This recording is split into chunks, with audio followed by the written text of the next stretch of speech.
जय जगन्नाथ सांग माने welcome to our blogs happy world. आज चलते देखा डे 3 रे उटी आम कुआड़े कुआड़े सब जाइलु बुलवाक।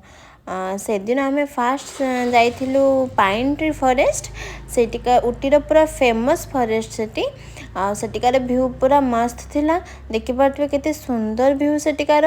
तापर आम बहुत सारा फोटो उठेइलु सेटी से व्यू को एंजॉय करथिलु। भेराइटी भेराइटी पोज रे भेराइटी भेराइटी जगार भी जाई फोटो उठेइलु। आ सेठी गोटे नदी थिला। से नदी पाखरे भी जाइए फोटो उठेइलु। सेठी बहुत सुंदर पवन दौथाए। सेठु आसीबाकू ही टोटाली इच्छा होनथाए। ता पानी देखिबे केते सुंदर कलर। आ सेठी तापरे हमें फोटो फोटो उठे सारला परे तापरे हॉर्स राइडिंग सेठी होउतला हमें देखिलु। तो आम हजबैंड मु दुई जन जाइलु हॉर्स राइडिंग करने को। मते बहुत डर लगता है एपटे भी इच्छा भी होता है हॉर्स राइडिंग करने को। तो फाइनली मु हॉर्स राइडिंग पाई राजी होइथिला। हजबैंड मु दुई जन जाइए हॉर्स राइडिंग करथिलु। तापरे सेठी फोटो उठेइलु घोड़ा ऊपर बसिकी किछिटा गोटे क्लिप नेलु मेमोरी पाई। तापर सेठु आम डायरेक्ट आसथिलु गोटे शूटिंग प्लेस को जोटी आपण माने जानथिबे राजा हिंदुस्तानी मूवी जो फेमस मूवी करिश्मा कपूर रो। तो सेठी आम जाइथिलु शूटिंग सेट को। तो सेठी गोटे पालक का खेत थिला जोटी कि करिश्मा कपूर गाँ हिथिला। से मूवी रे राजा हिंदुस्तानी मूवी रे करिश्मा कपूर गाँ हिथिला। तो सेठी आम बुलिलु। से दिन बहुत वर्षा होता है। तापरे वर्षा को बादल आउ एते सुंदर व्यू आसुथाए।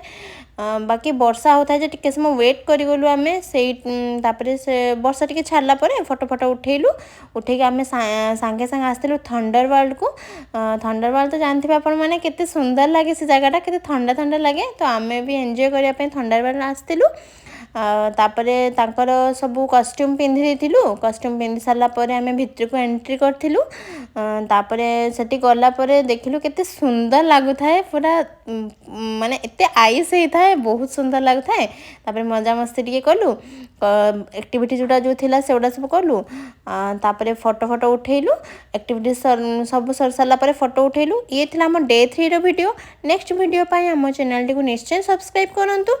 आ ए वीडियो टी केमती कोन लागला निश्चय कमेंट रे जणेबे। आ रहिली बाय बाय।